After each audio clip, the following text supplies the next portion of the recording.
Bonjour à tous et bienvenue pour ce nouvel épisode de l'événement geek. Alors cette semaine on va reparler ensemble des 7 choses à savoir avant de venir à Bucarest, deuxième partie. Pourquoi? Parce qu'on va changer quelque chose, on va rajouter de nouvelles informations, on va supprimer les anciennes et on va actualiser un peu la vidéo. Nous l'avons fait pour vous, c'est parti. Et bah qu'est-ce que t'attends? On voit le générique.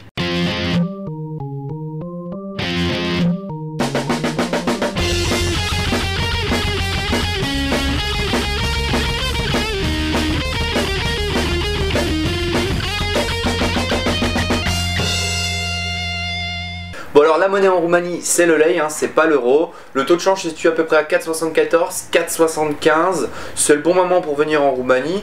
Je vous déconseille d'échanger votre argent aux aéroports, hein. J'en avais déjà parlé dans la vidéo sur tout savoir sur l'argent en Roumanie.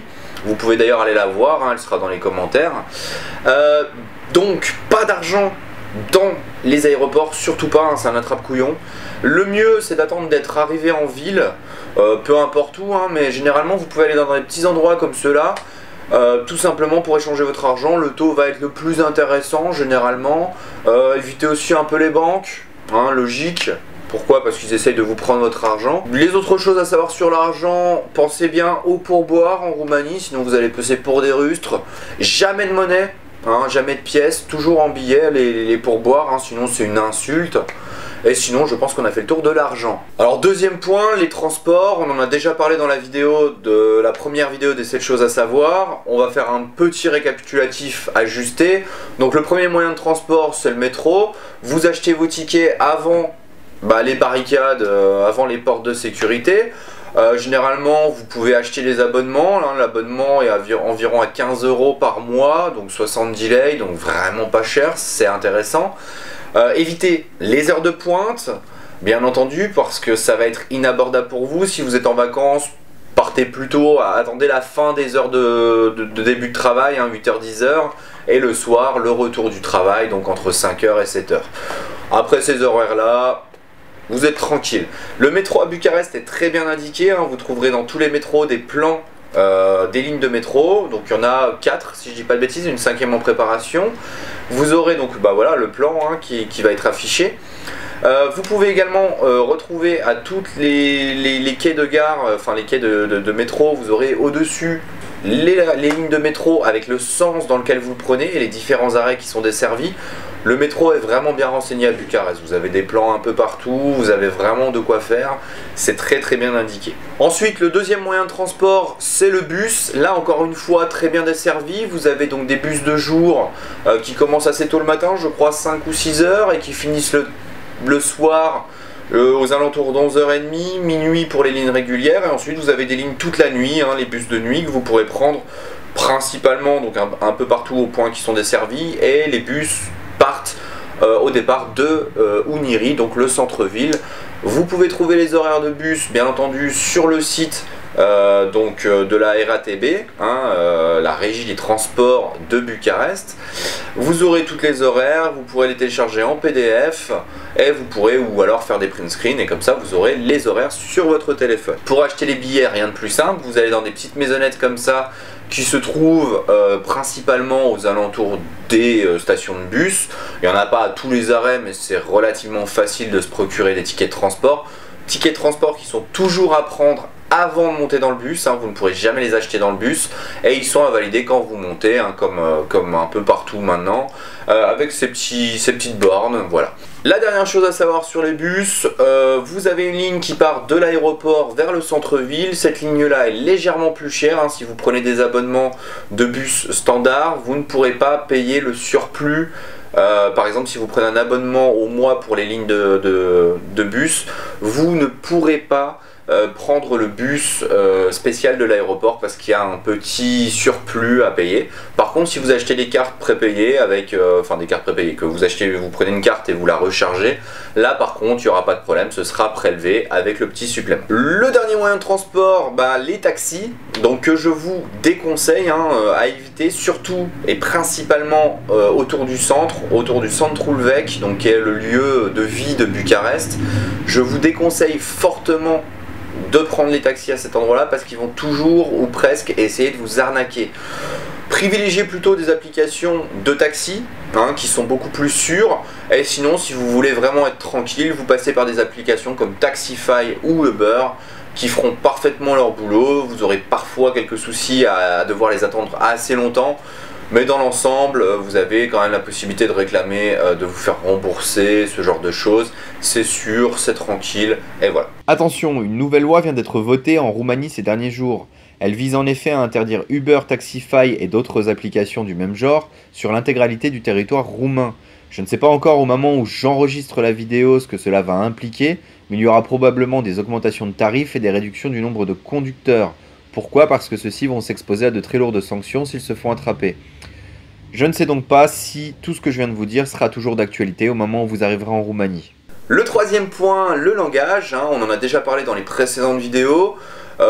Très francophone en Roumanie, il y a beaucoup de gens qui parlent français, les gens qui ne parlent pas français en général parlent anglais, donc vous inquiétez pas, vous trouverez toujours des personnes autour de vous avec qui vous pourrez communiquer et qui pourront vous aider.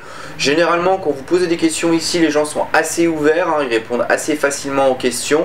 Si vous leur dites que vous êtes perdu, que vous avez besoin d'aide, ils se feront une joie de vous aider. Faites quand même attention à certains types de personnes qui vont essayer toujours de vous aider, quitte à vous envoyer dans une mauvaise direction parce qu'ils veulent pas vous dire qu'ils savent pas.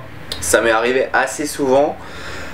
N'hésitez pas également à rejoindre les communautés, puisqu'il y a beaucoup de communautés, que ce soit française ou n'importe quelle autre langue. Vous en trouverez énormément sur Facebook. Pour les francophones, je pense notamment aux tables francophones, à Français à Bucarest, Français en Roumanie, l'AFB, l'UFE, Social Events, Language Exchange. Je suis désolé pour ceux que j'ai oubliés, Meetup, rencontre francophone, et je suis sûr que j'en ai oublié plus de la moitié. Il y a une grosse communauté, n'hésitez pas à aller les voir et n'hésitez pas à poster des messages. Français à Bucarest a énormément de messages et ils prennent le temps de répondre, ou en tout cas leur communauté le fait. Ce qui fait qu'il y a une vraie entraide. N'hésitez pas également à aller aux événements des différentes associations, ça va vous permettre vraiment de rencontrer du monde. Les gens que vous allez rencontrer vont vous renvoyer vers d'autres groupes qui vont vous permettre de rencontrer d'autres personnes et vous aurez toujours moyen de trouver de l'aide, trouver du travail, trouver plein de choses. Et on y vient à cette merveilleuse transition. Vous avez vu la transition magnifique. On passe au quatrième point, le travail. Et oui, le travail, comme je vous disais, c'est relativement simple pour les Français et pour les Européens de trouver du travail en Roumanie. On a fait une vidéo il n'y a pas très longtemps où le son est un petit peu branle-branle, donc c'est pour ça que je reprends ce point dans cette vidéo. Le travail en Roumanie, simple à trouver pour les Européens. Dès que vous parlez une langue étrangère, vous trouvez assez facilement du travail. Pour les francophones, je vous invite à aller voir la vidéo qu'on a fait sur comment trouver du travail à Bucarest. Pour les autres, allez la voir, c'est du pur plaisir. Vous rencontrerez FrancoJob, qui est donc une agence qui vous permet de trouver du travail. Et sinon, comme je vous dis, beaucoup d'entraide, des groupes francophones qui vous permettront de trouver du travail ici, qui vous aideront aussi, qui vous indiqueront comment faire les démarches administratives. C'est assez faible en démarches administratives. Il vous faut surtout un CNP. Donc on en parle, c'est le certificat national d'identité roumain qui va vous permettre de payer vos impôts et surtout d'être reconnu en tant que travailleur. Généralement, vous ne pouvez pas travailler sans ce certificat. En fonction des dates et des périodes, la difficulté pour l'obtenir est différente. La plupart du temps, c'est assez simple, c'est-à-dire que vous avez juste à vous présenter avec une promesse d'embauche. Il n'y a généralement pas grand chose d'autre de plus à avoir, une pièce d'identité, une promesse d'embauche, une photo. Mais on va vous aider, quoi qu'il en soit, les groupes francophones vous aideront à trouver du travail. Le cinquième point, c'est un point que beaucoup de gens apprécient, c'est l'aspect social. Encore une fois, on en a déjà parlé, je suis assez peu revenu dessus. Mais c'est vrai que l'aspect social, encore une fois, les groupes vont beaucoup vous soutenir ici.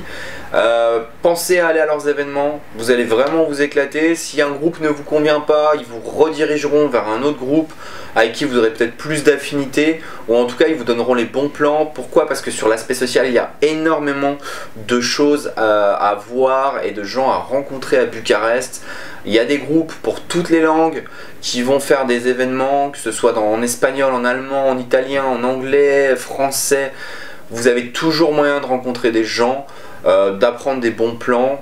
Et en général, voilà, vous avez également le Centrul Vechi, où se passe énormément de choses. C'est là que vous trouverez plein de bons restaurants, des restaurants traditionnels. Je dis pas qu'il n'y en a pas en dehors, Ce que je dis, c'est que vraiment vous en avez des très très bons dans le centre, c'est facile à trouver.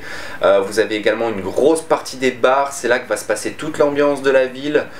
Les soirées, il y a beaucoup de choses, les étudiants, vraiment beaucoup de choses à voir et beaucoup de choses à faire dans le centre Ulvec. Faites quand même attention si vous y allez en famille parce que c'est assez habituel qu'il y ait des filles qui se dévêtissent dans les vitrines. Pour les enfants qui ne savent pas ce que veut dire dévêtir, je vous invite à aller voir vos parents.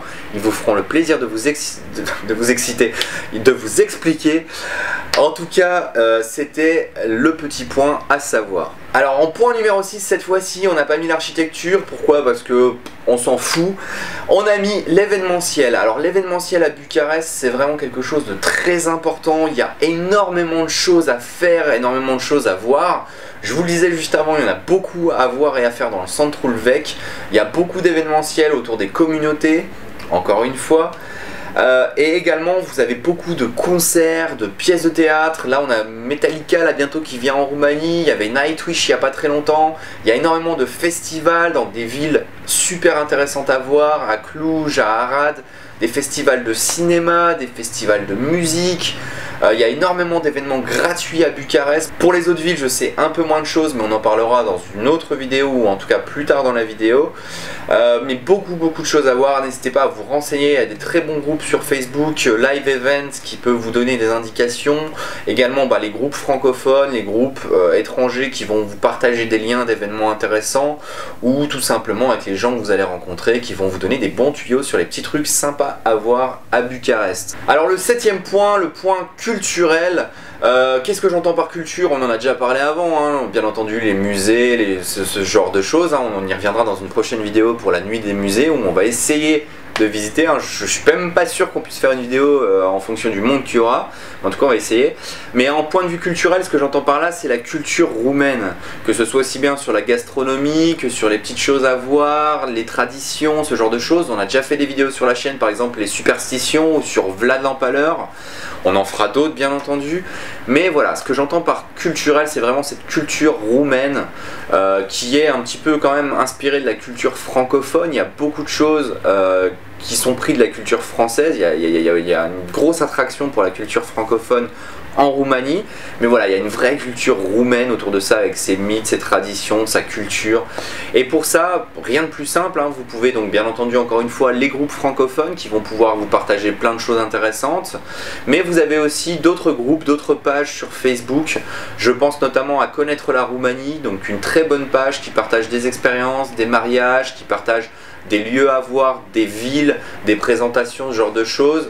Je pense aussi bien entendu au Petit Journal de Bucarest, hein, à nos amis à qui on pense, et qui font beaucoup d'articles sur les petits lieux à voir, les petits plaisirs insolites que vous pouvez trouver à Bucarest, sur des grandes villes à aller visiter, sur un petit peu la culture, les festivals, qui vont vous projeter les films, ce genre de choses. Donc n'hésitez pas à aller voir leur page Facebook, vous aurez beaucoup plus d'informations, hein. Vous les suivrez aussi sur beaucoup de pages francophones puisqu'on partage beaucoup de leurs articles. Et voilà, le principal vraiment, si vous voulez pouvoir vous immerger dans cette culture, étrangement, c'est assez paradoxal, mais c'est de vous rapprocher des cultures de vos pays qui vont vous faire découvrir leur petit bout d'histoire, leur petit bout de paradis, les raisons pour lesquelles ils sont venus, les raisons pour lesquelles ils sont restés. Et ça, ils vont vous le faire découvrir, ils vont le partager avec vous, et ils vont vous permettre de découvrir des choses de la Roumanie que vous n'auriez pas le temps de voir ou de visiter en tant que touriste, ou tout simplement en tant qu'étudiant qui venait d'arriver à Bucarest. Donc voilà, n'hésitez pas à vous rapprocher d'eux, ils auront toujours des petites infos, des petites choses à voir, les festivals à Vamaveke, les meilleures périodes pour aller au bord de la mer, pour aller visiter la montagne, les petits festivals à savoir, ceux qu'il faut éviter parce que c'est pas forcément intéressant. Donc tout ça vous le retrouverez sur les différentes pages, les différents réseaux sociaux. N'hésitez pas à vous connecter avec eux et ils seront là pour vous aider, pour vous accompagner. Et en tout cas, j'ai pris énormément de plaisir à faire cette vidéo, j'espère que vous aussi elle vous a plu. Donc comme vous avez pu voir, on a réadapté un petit peu, il y a plein de choses qu'on n'a pas parlé, mais c'est pour ça que les vidéos restent connectées en ligne. N'hésitez pas à aller voir d'anciennes vidéos, d'autres vidéos, et en tout cas si cette vidéo vous a plu, n'hésitez pas à mettre un like, à commenter la vidéo, à vous abonner, à me faire part de vos propositions pour de prochaines vidéos, et on se retrouve très prochainement pour un nouvel épisode de l'événement geek. Ciao!